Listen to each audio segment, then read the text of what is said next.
नमस्कार, उत्तराखंड की खबरें लेकर मैं हूं आपके साथ संदीप निरंजन सरकार। बुलेटिन की शुरुआत करेंगे उससे पहले एक नजर इस वक्त की सुर्खियों पर।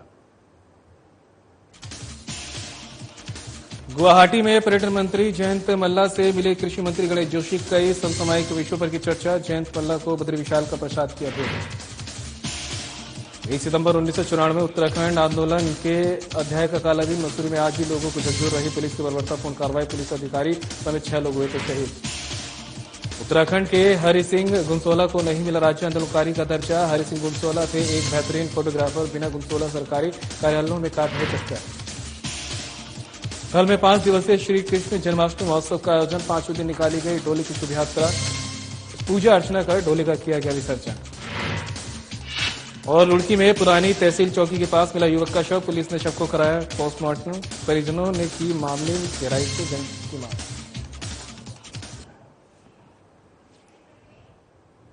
चलिए बड़ी खबर से बुलेटिन की शुरुआत करते हैं। ऋषिकेश से इस वक्त की बड़ी खबर सामने आ रही है। आपको बता दें, उपराष्ट्रपति जगदीप धनखड़ पहुंचे हैं ऋषिकेश एम्स। सेना के हेलीकॉप्टर से एम्स पे की लैंडिंग। एम्स की डायरेक्टर प्रोफेसर मीनू सिंह और राज्यपाल गुरमीत सिंह ने किया स्वागत। कैबिनेट मंत्री प्रेमचंद अग्रवाल भी कार्यक्रम में हुए शामिल। उपराष्ट्रपति ने एक पेड़ मां के नाम लगाकर दिया पर्यावरण संरक्षण का संदेश। देवभूमि में आना अच्छा लगता है, ये कहना है उपराष्ट्रपति जगदीप धनखड़ का। ये बड़ी खबर आप तक पहुंचा रहे हैं। उपराष्ट्रपति जगदीप धनखड़ ऋषिकेश एम्स पहुंचे हैं। सेना के हेलीकॉप्टर से एम्स में लैंडिंग की है। डायरेक्टर प्रोफेसर मीनू सिंह और राज्यपाल गुरमीत सिंह ने उनका स्वागत किया है। कैबिनेट मंत्री प्रेमचंद अग्रवाल भी कार्यक्रम में शामिल हुए।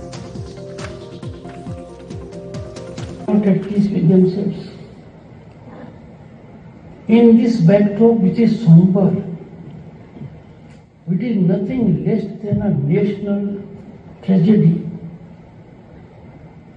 I am before you.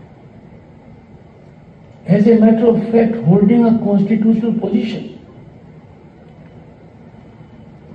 I have to show my accountability.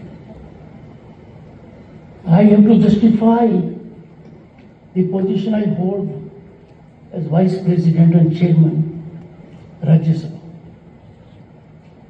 When I stepped in the precincts and was in the green room, a draft bill was submitted to me.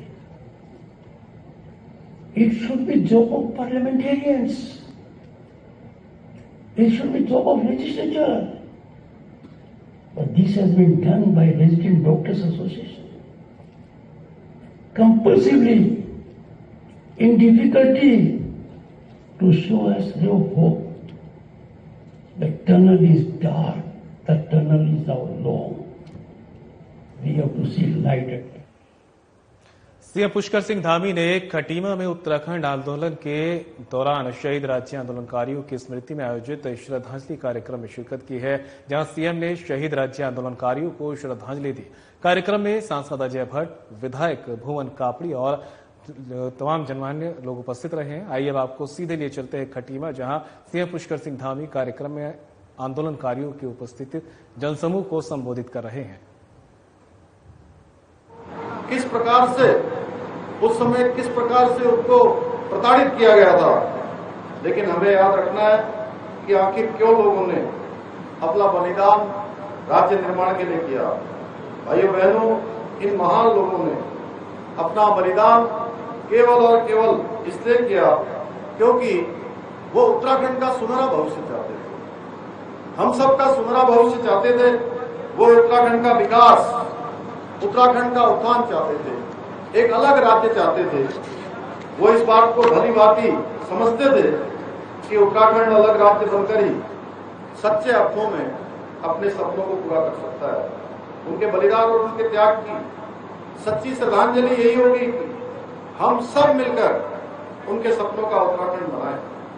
और आज के इस अवसर पर मैं भारत रत्न श्रद्धेय पंडित अटल बिहारी वाजपेयी जी को भी नमन करना चाहता हूं कि जिन्होंने हम सब उत्तराखंड वासियों की भावनाओं का सम्मान करते हुए अपने कालखंड में पृथक राज्य का निर्माण किया।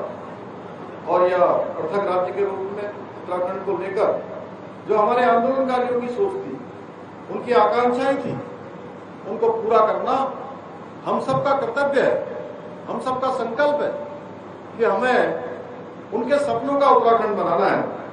मैं इस अवसर पर पूरी प्रतिबद्धता के साथ कहना चाहूंगा कि हमारी राज्य सरकार उत्तराखंड आंदोलनकारियों के आदर्शों और उनके सपनों को साकार करने के लिए हर संभव प्रयास कर रही है।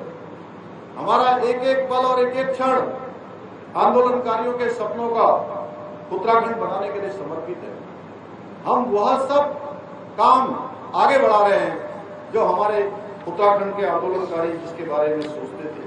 आज प्रदेश में कनेक्टिविटी, शिक्षा, स्वास्थ्य और पर्यटन का इंफ्रास्ट्रक्चर मजबूत करने से लेकर विभिन्न योजनाओं के जरिए जन जन तक का उत्थान सुनिश्चित करने का हम हर क्षेत्र में काम कर रहे हैं। आप देख रहे होंगे प्रत्येक क्षेत्र में नए नए कीर्तिमान स्थापित हो रहे हैं। अभी हमारे कमल जिंदल जी यहाँ से औद्योगिकरण की बात कर रहे थे।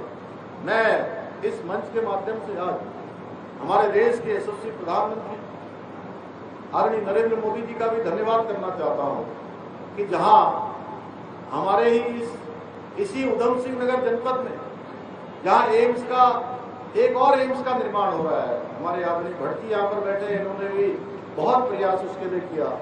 हमारे अन्य जनप्रतिनिधि लोगों ने भी प्रयास किया, लेकिन प्रधानमंत्री जी के दिल में जिस प्रकार से उत्तराखंड बसता है, इसमें कोई अतिशयोक्ति नहीं है कि हर पूरे देश की जब भी कोई बात आती है तो उत्तराखंड को कभी नहीं भूलते हैं। जहां हमको दूसरा एम्स मिला, एक एम्स हमारा ऋषिकेश में चल रहा है और दूसरा एम्स हमारा एक किच्छा में बन रहा है। इसके साथ साथ अभी 4 दिन पहले भारत सरकार ने पूरे देश के लिए बड़े इंडस्ट्रियल पार्क, औद्योगिक पार्क, ऐसे पार्कों की स्वीकृति पूरे देश के लिए दी है, जिसमें से एक पार्क हमको खुरपिया की 1200 एकड़ जमीन में यही किच्छा में जो है हमारे लिए स्वीकृत हुआ है। और स्वीकृत जरूर किच्छा में हुआ है, शिव अरोड़ा जी यहाँ बैठे हुए हैं, लेकिन वो पूरे उत्तराखंड के लोगों के लिए एक बहुत बड़ा काम हो रहा है। जहां पर इस पार्क के निर्माण के बाद 75,000 से भी ज्यादा हमारे यहाँ के लोगों को रोजगार मिलने वाला है। और इससे बड़ी बात 28,000 करोड़ से भी ज्यादा का उसमें औद्योगिकरण होने है, निवेश होने वाला है। यानी कि एक बड़ा काम हमारे आसपास होने वाला है, हमारे आसपास के क्षेत्र में। और मैं सच बताऊं तो हमारा ये संकल्प है कि उत्तराखंड के जितने भी हमारे नौजवान युवा भाई बहन हैं, मैं चाहता हूं कि जिन्होंने अपनी पढ़ाई कर ली है, जिन्होंने अनेक कोर्स कर लिए हैं, उसके बाद उनको अपने रोजगार के लिए एक भी बेटे और बेटी को, एक भी भाई बहन को उत्तराखंड से बाहर न जाना पड़े, उत्तराखंड के अंदर ही रोजगार मिले। उत्तराखंड के कृषि और ग्रामीण विकास मंत्री गणेश जोशी ने गुवाहाटी में असम के पर्यटन और लोक स्वास्थ्य मंत्री जयंत मल्ला से मुलाकात की। इस अवसर पर कई समसामयिक विषयों पर विस्तार से चर्चा की गई। कृषि मंत्री गणेश जोशी ने असम के पर्यटन मंत्री को उत्तराखंड के रेशम से बनी शॉल उड़ाकर सम्मान कर भगवान बद्री विशाल का प्रसाद भेंट किया। वहीं असम के पर्यटन मंत्री जयंत मल्ला ने भी कृषि मंत्री गणेश जोशी को अंगवस्त्र उड़ाकर उनका प्रदेश आगमन पर स्वागत किया है। मुलाकात के अवसर पर कृषि मंत्री के राजनीतिक सलाहकार सुरेंद्र पंत भी उपस्थित रहे।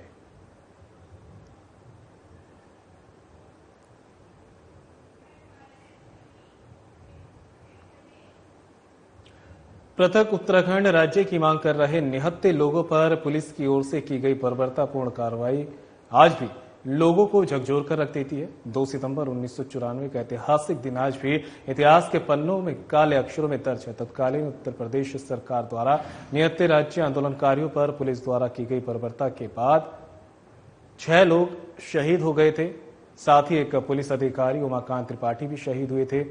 पर्यटन नगरी मसूरी की उत्तराखंड राज्य निर्माण आंदोलन में अहम भूमिका रही है। मातृशक्ति, युवा, बुजुर्ग, बच्चों ने इस आंदोलन में बढ़ चढ़कर भाग लिया। 1 सितंबर 1994 को खटीमा गोलीकांड की खबर जब शहर वासियों को लगी तो शहीद स्थल झूला घर पर धरने पर बैठे राज्य आंदोलनकारियों को पुलिस द्वारा जबरन उठा लिया गया और उन्हें बरेली जेल भेज दिया गया था। इसके बाद 2 सितंबर 1994 को सुबह यहाँ के लोगों द्वारा शांतिपूर्ण प्रदर्शन किया जा रहा था, जिसमें सैकड़ों की संख्या में महिलाएं, बच्चे, बुजुर्ग, युवा शामिल थे। प्रदर्शनकारी जैसे ही शहीद स्थल झूला घर पर पहुंचे पहले से ही तैयार पुलिस ने निहत्थे राज्य आंदोलनकारियों पर गोलियों की बरसात कर दी। महिलाओं के माथे पर संगीन लगाकर गोली मार दी गई। पुलिस की इस निर्दयता पूर्ण कार्रवाई को याद कर आज भी राज्य आंदोलनकारी सिहर उठते हैं। वो दृश्य इतना विभत्स था कि हर जगह चीख पुकार और सड़कों में बहता आंदोलनकारियों का खून देखकर भगदड़ मच गई, जिसमें दर्जनों आंदोलनकारी घायल हो गए।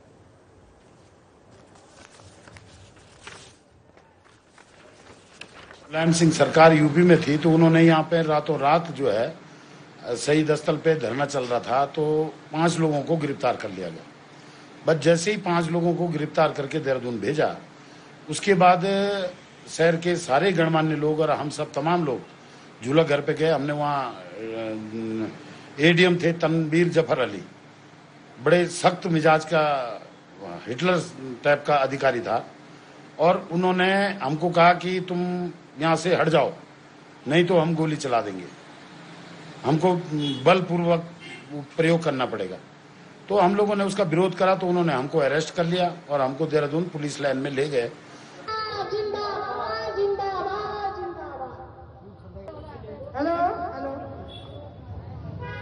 खबर पर ज्यादा जानकारी के लिए धर्मेंद्र सिंह हमारे सहयोगी हमारे साथ जुड़ गए हैं। धर्मेंद्र, आज का दिन देखा जाए तो उन आंदोलनकारियों के लिए आज भी एक डरावना दिन के तौर पे देखा जाता है, जब गोलीकांड को अंजाम दिया गया था। ऐसे में जब आज वो दिन एक बार फिर से आया है, 1 सितंबर के दिन की बात करें तो कैसे लोग जो उस दौरान शहीद हुए थे उन्हें याद किया गया है? बिल्कुल, 2 सितंबर का दिन जो है उत्तराखंड का जो राज्य आंदोलन था उसके लिए काले अक्षरों में लिखा जाएगा, क्योंकि इस दिन 6 लोगों की शहादत हुई थी और एक जो पुलिस अधिकारी थे वो भी मारे गए थे, उनको भी शहीद का दर्जा दिया गया है।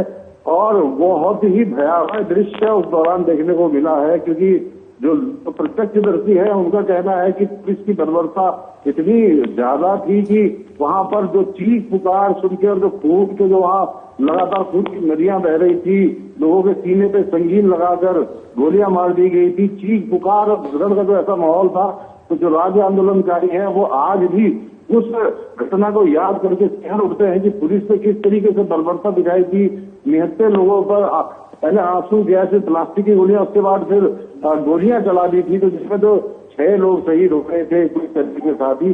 तो ये काफी ऐतिहासिक दिन है उत्तराखंड के राज्य आंदोलन के लिए, क्योंकि यहाँ से ही जो है उत्तराखंड राज्य की नींव पड़ी थी। जिस तरीके से यहाँ पुलिस की बर्बरता हुई थी तो देश और पूरी दुनिया में ये अखबारों के माध्यम से, समाचार पत्रों के माध्यम से और टीवी चैनलों के माध्यम से सब जगह दिखाया दिया गया था कि किस तरीके से पुलिस ने जो है निहत्थे अपने पृथक उत्तराखंड की राज्य की मांग कर रहे लोगों के ऊपर गोलियां बरसाई हैं। तो ये काफी बड़ी घटना जो उत्तराखंड राज्य के लिए है मानी जा सकती है। और जो आज ही के दिन जो है खटीमा में गोलीकांड हुआ था, खटीमा में भी कई लोग शहीद हुए थे। तो जब इसकी सूचना मसूरी में पहुंची, मसूरी के लोगों को इसकी सूचना लगी तो उन्होंने जो है एक शांतिपूर्ण प्रदर्शन किया, उन लोगों की जो श्रद्धांजलि स्वरूप के साथ ही जैसे जैसे शहीद स्थल झूला घर पर वो पहुंचे तो शहीद स्थल झूला घर पर पहले से ही तैनात जो पुलिस तैनात थी वहां पर उन्होंने जो है बिना देखे उन पर गोलियां बरसा दी। इस दौरान काफी भगदड़ का माहौल हो गया, चीख पुकारे हो गई। आज भी लोगों में उस घटना को लेकर काफी दहशत है और आज भी लोग उसे याद करके बहुत ही दुखदायी घटना कहा जा सकता है इसको कि 6 लोग मारे गए, जिससे उसमें से 3 महिलाएं थी, 3 महिलाएं भी उसमें शामिल हुई हैं। बिल्कुल धर्मेंद्र, तमाम जानकारी के लिए आपका बहुत बहुत शुक्रिया। उत्तराखंड राज्य निर्माण में अहम भूमिका निभाने वाले हरि सिंह गुंसोला को आज भी उत्तराखंड राज्य आंदोलनकारी का दर्जा नहीं मिल पाया है। हरि सिंह गुंसोला उत्तराखंड राज्य आंदोलनकारी के साथ ही बेहतरीन फोटोग्राफर भी थे। उत्तराखंड राज्य निर्माण आंदोलन के दौरान उनकी ओर से खींची गई फोटो राष्ट्रीय अखबारों के मुख्य पृष्ठ पर प्रकाशित की गई। उनकी तरफ से खींची गई फोटो से ही राज्य आंदोलनकारियों का चिन्हीकरण किया गया। 2 सितंबर 1994 को भी उनके द्वारा पुलिस की बर्बरता को कैमरे में कैद किया गया, जो देश के कई नामी गिनामी समाचार पत्रों में प्रमुखता से प्रकाशित की गई, जिसके बाद पुलिस ने उनकी गिरफ्तारी को लेकर लगातार दबिश दी। अपनी 4 माह की बेटी और पत्नी को छोड़कर वो भूमिगत हो गए। वहीं उत्तराखंड राज्य निर्माण के बाद लेकिन आज तक भी उनका चिन्हीकरण नहीं मिला है। हरि सिंह गुंसोला की पत्नी बीना गुंसोला बताती है कि आज भी सरकारी कार्यालयों के चक्कर काटकर वो थक चुकी हैं। हरि सिंह गुंसोला अपनी मौत से पहले कई बार राज्य आंदोलनकारी होने के सारे दस्तावेज जमा कर चुके थे, लेकिन अभी तक उनका चिन्हीकरण नहीं किया गया है। तो बहुत ही दुखदायी घटना बोले उसको क्या बोले, बहुत ही कठिन समय था वो। जब उस दिन गोलियां चली तो हमारे कितने मरे, 5-6 जने हम लोकल लोग मरे थे उसमें, और एक सीओसीटी मरे थे। अब देखिए क्या बोल सकते हैं, इतने कितने साल हो गए, आज 26 साल राज्य को बने हुए, आज तक हमारा चिन्हीकरण भी नहीं हुआ। जबकि मेरे हस्बैंड ने ही सारा फोटोज ली थी, वो फोटोग्राफी उन्हीं की है। जो सरकार ने केस लड़ा उन्हीं फोटो के बेस पे लड़ा, लेकिन आज तक हमारा तो आंदोलनकारी में भी नाम नहीं। तो वहीं रुड़की की गंगनहर कोतवाली क्षेत्र में पुरानी तहसील चौक के पास एक युवक का शव मिला है। पुलिस ने शव को कब्जे में लेकर पोस्टमार्टम के लिए भेज दिया है। मृतक की पहचान हरीश उर्फ मोनी के रूप में हुई, जो अंबर तालाब निवासी था। वहीं मृतक के परिजनों ने पुलिस से मामले की गहनता से जांच करने की मांग की है। पुलिस संदिग्ध मौत को लेकर जांच में जुटी हुई है। वहीं मृतक के परिजन का कहना है कि हरीश की आज ही सुबह जेल से रिहाई हुई थी और आज देर शाम को उसकी मौत की खबर से हमारे घर में मातम का माहौल पैदा हो गया। हम पुलिस से मामले की गहनता से जांच करने की मांग करते हैं। हरीश भैया और भैया ये पड़ाव स्कूल में से मिले हैं पढ़े हुए, और उसमें क्या हुआ है, हमारे जो ये क्या कहते हैं मच्छी बाजार जो है, मच्छी बाजार के जस्ट बराबर से मिला है। मच्छी जस्ट बराबर जो है हमारा, उसमें मच्छी बाजार में पूरा इस्लाम को करते हैं लोग बाग, वो बिस्मैक और सारे काम करते हैं। तो वहीं प्रदीप सिंह यादव रुड़की से हमारे सहयोगी हमारे साथ जुड़ गए हैं। प्रदीप, एक शव मिलने से हड़कंप मच गया है, आखिर क्या वजह इसके पीछे सामने आ रही है कि क्यों हत्या है या फिर ये एक मौत की वजह सामने आई है? पुलिस का क्या कुछ कहना है इस मामले में? जी बिल्कुल, मैं आपको बता दूं कि संदिग्ध परिस्थितियों में मिले शव को पुलिस भी जांच में जुट गई है और इस समय क्षेत्र में दहशत का माहौल है। ये कल शाम को पुरानी तहसील के पास ये शव मिला था और आपको बता दूं कल ही जेल से इस व्यक्ति की जमानत हुई है। इसका नाम जो है वो हरीश उर्फ मोनी बताया जा रहा है। प्रदीप, क्या किसी तरह की रंजिश को लेकर इस तरह हत्या के जो अंजाम दिया गया है वो कोई खबर सामने आ रही है? पुलिस कई एंगलों से देख रही है और फिलहाल परिजनों ने भी आरोप लगा रहे हैं कि पुरानी रंजिशों के चलते इस तरीके की ये वारदात हुई है। परिजन इस समय गमगीन है, माहौल है, क्योंकि जेल से रिहा होने के बाद घर नहीं पहुंच पाए मोनू और उनके बाद शाम को ये खबर आती है कि इस तरीके से उनकी संदिग्ध परिस्थितियों में मौत हो गई। चलिए प्रदीप, तमाम जानकारी के लिए आपका बहुत बहुत शुक्रिया। चलिए खबरों में आगे बढ़ते हैं। थल में 5 दिवसीय श्री कृष्ण जन्माष्टमी महोत्सव का आज 5वें दिन डोली की शोभा यात्रा बाजार में निकालने के बाद क्रांति और रामगंगा नदी के संगम में विधि विधान से पूजा अर्चना कर डोली का विसर्जन कर दिया। कल पुराने बाजार से ढोल नगाड़ों के साथ सजी धजी महिलाओं और पुरुषों की टोली कृष्ण भजन गाते झूमते हुए डोले के साथ मल्ली स्टेशन से मुख्य बाजार होती हुई बालेश्वर मंदिर और पेट्रोल पंप से रामगंगा नदी के संगम में पहुंची, जहां पर पंडित जगदीश चंद्र जोशी ने पूजा अर्चना कर डोले का विधिवत विसर्जन किया। नंद के घर आनंद भयो, जय कन्हैया लाल की जय घोष से पूरा माहौल भक्तिमय हो गया। महिलाओं ने एक से बढ़कर एक भजन गाकर सबको श्री कृष्ण की भक्ति में सराबोर कर दिया। वहीं समिति के अध्यक्ष दिनेश चंद्र पाठक ने सभी का आभार जताया।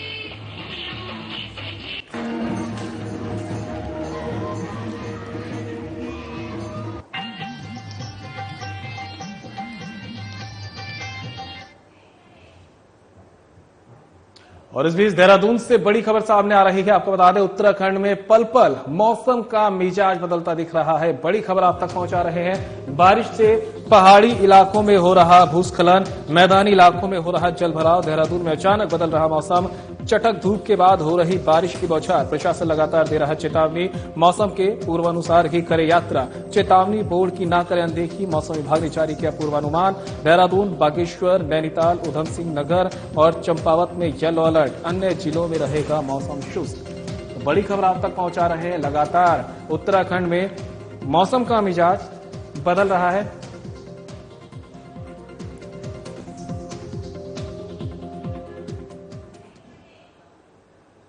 तो उत्तराखंड से हमारे ब्यूरो चीफ कमल शर्मा हमारे साथ जुड़ गए हैं। कमल, बताया जा रहा है कि लगातार उत्तराखंड में मौसम का मिजाज जो है बदलता जा रहा है, क्या कुछ अपडेट है? अभी तक के मौसम की बात करें तो मौसम विभाग का क्या कुछ कहना है?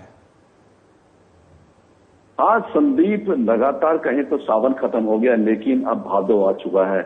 और मौसम विभाग की बात करें तो लगातार कहें तो 24 घंटे पहले जो मौसम अपडेट आती है उसके अनुसार ही जिला प्रशासन हो, राज्य प्रशासन हो, तहसील प्रशासन हो, तो वो सब तैयारियां जो है वो करता है। और अगर हम कहें तो लगातार कहीं ना कहीं अब मौसम में जो है ना एकदम चेंज आ रहा है। अभी एकदम धूप है और एकदम लगातार बारिश हो रही है, तो ये पता नहीं चल पा रहा है कि कहाँ होगा। पर अगर हम कहें तो मौसम का जो पूर्वी देहरादून कहें, बागेश्वर कहें, उधम सिंह नगर कहें, चंपावत कहें, इन जिलों में आज रेड अलर्ट, येलो अलर्ट जारी किया गया है। तो कुल मिला के लगातार हम देख रहे हैं कि जैसे ही दोपहर बाद अगर हम बात करें तो शाम को डेली लगातार बहुत अच्छी बारिश आ रही है। और वही हम पहाड़ों की बात करें, स्थिति वही है कि जब धूप आती है और एकदम पानी गिरता है तो जो भूस्खलन तो वो चटकता है और रोड पे आ जाता है। तो कहीं ना कहीं जो रोड्स ब्लॉक है वो अभी तक लगातार चल रही है। अब जेसीबी मशीनें हो और अन्य चीजें हो, लगातार उसको खोलने का प्रयास करती हैं। और चटक धूप के बाद जब एकदम बारिश आती है, लोगों को पता भी नहीं चलता, उनका एकदम ऐसे बारिश आ रही है और इतनी तेज बारिश से आ रही है, वो कहीं ना कहीं लोगों के काम काज में, आवागमन में एक रुकावट जरूर पैदा कर देती है। और भारतों की गर्मी कहा जाता है बड़ी तेज होती है, और बारिश का भी ऐसा कहा जाता है कि जो हिरन होता है ऐसी बारिश होती है, एक सिंह की साइड बारिश हो रही है और एक सिंह सूखा है। तो इस प्रकार भी बादों में बारिश होती है कि एक जगह बारिश हो रही है लगातार, दूसरे इलाके में जब बारिश नहीं हो रही, कुछ में हो रही है, कुछ में नहीं हो रही है। तो ये चीज एक बड़ी भादों के मौसम की कहा जाता है। और जो पूर्वानुमान है कि लगातार यही आ रहा है। अगर हम कहें तो लगभग 5 डिस्ट्रिक्ट, उत्तराखंड के 5 डिस्ट्रिक्ट ऐसे हैं, 4 डिस्ट्रिक्ट तो कहें, 3 डिस्ट्रिक्ट तो कहें हिल एरिया के पड़ते हैं, नैनीताल, बागेश्वर और चंपावत, उधम सिंह नगर और देहरादून जो है जो एक मैदानी क्षेत्र है। तो यहाँ भी आज येलो अलर्ट जारी किया गया था। कुल मिला के यही है कि बरसात का लगातार जैसा से अपडेट आता है उसको लेकर कहीं ना कहीं लोगों को एक आगाह किया जाता है, बताया जाता है कि आज ऐसे ऐसे बारिश हो सकती है, आपको ध्यान से चलना है और जो आज जरूरी काम हो वहीं जाए। तो कुल मिला के कहें जो पहले वाली स्थिति थी वो अब नहीं है। जो गंगा का स्तर था वो भी कहीं ना कहीं अब थोड़ा डाउन हुआ है और कम स्तर पर है। पर कुल मिला के कहें अभी भी कहीं ना कहीं जो गरज के साथ छींटे हैं, इस प्रकार की बारिश लगातार उत्तराखंड में जारी है। कमल, बिल्कुल पहले से तो मौसम जो है काफी सुधरा है, बारिश में भी जो है काफी कमी देखी गई है। लेकिन ऐसे में जब मौसम लगातार बदलता रहता है, कभी धूप होती है, कभी बारिश होती है, तो स्वास्थ्य पे लोगों के खासकर असर पड़ता है। ऐसे में स्वास्थ्य विभाग किन तैयारियों के साथ है, क्योंकि देखा जाता है कि बीमारी ऐसे में लोगों को ज्यादा घेरती है? हाँ संदीप, बहुत अच्छा आपका प्रश्न है, क्योंकि जब इस टाइम हम देख रहे हैं कि एकदम गर्मी और एकदम बरसात, तो कहीं ना कहीं आज लोगों को देखा धीरे धीरे लोगों की बीमारी भी बढ़ रही है। पर इसके लिए स्वास्थ्य विभाग तो तैयारियां करता है। हम सभी को अभी अपना सचेत होना पड़ेगा, ध्यान रखना पड़ेगा, आसपास गंदगी ना हो। पानी जो है, क्योंकि आजकल पानी में ज्यादा बैक्टीरिया आ जाता है, पानी भी आपने साफ छान के पीना है। कहीं क्योंकि इन्फेक्शन का भी डर भी ज्यादा रहता है, बुखार वायरल चल रहा है, तो कई इस प्रकार की चीजें लगातार हो रही है। पर जो भी है स्वास्थ्य विभाग की जो भी तैयारी है, पर हमें बहुत चौकस होकर चलना है हमारी, क्योंकि हमें अपने शरीर का विशेष ख्याल रखना है। अगर हम ही नहीं रखेंगे, हमें भी कहीं लापरवाही बरतेंगे, तो कहीं ना कहीं हमें बीमारी का सामना करना पड़ेगा, फिर डॉक्टरों के चक्कर लगाने पड़ेंगे और दवाइयां खानी पड़ेंगी और शरीर का भी नुकसान होगा। तो आपको खान पीन का स्वास्थ्य, खास तौर से पानी, एक पानी में जो आजकल बरसात में ज्यादा बैक्टीरिया आ जाता है, पानी आपने स्वच्छ और साफ पीना है, जिससे आपको बीमारियों से आप बचे सके। बिल्कुल, बताया भी जा रहा है कि लगातार पहाड़ों में भूस्खलन भी हो रहा है और कई इलाके ऐसे भी हैं जहां पर जल भराव की समस्या अभी भी देखी जाती है। तो ऐसे में निगम प्रशासन की बात करें तो वो किस तरह से तैयार है, और अगर पहाड़ अगर दरकते हैं तो उनको लेकर टीमें किस तरह से तैयारी में है? हाँ, जब से मानसून सीजन आता है तभी से मैंने कहा कि जितने भी डेंजर जोन जो होते हैं वहां पहले से तैयारी करें। देख रहे हैं कि जहां डेंजर जोन है वहां जेसीबी लगी रहती हैं और टीमें अलग वहां पर रहती हैं कि जहां जहां ये प्रॉब्लम्स आती हैं, क्योंकि ये कई ऐसे डेंजर जोन्स हैं जहां कभी भी ये दिक्कतें आ जाती हैं और एकदम जो है भूस्खलन होता है।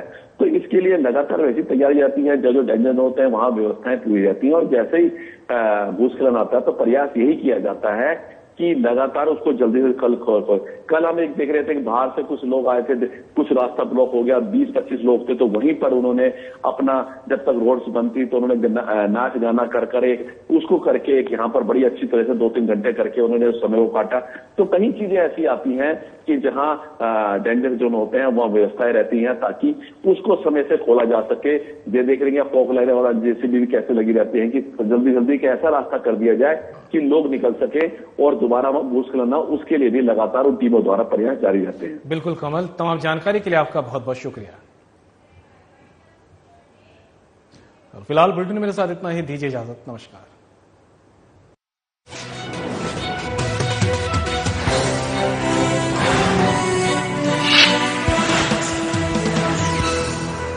क्या आप खाते पीते तो बहुत हैं पर आपकी सेहत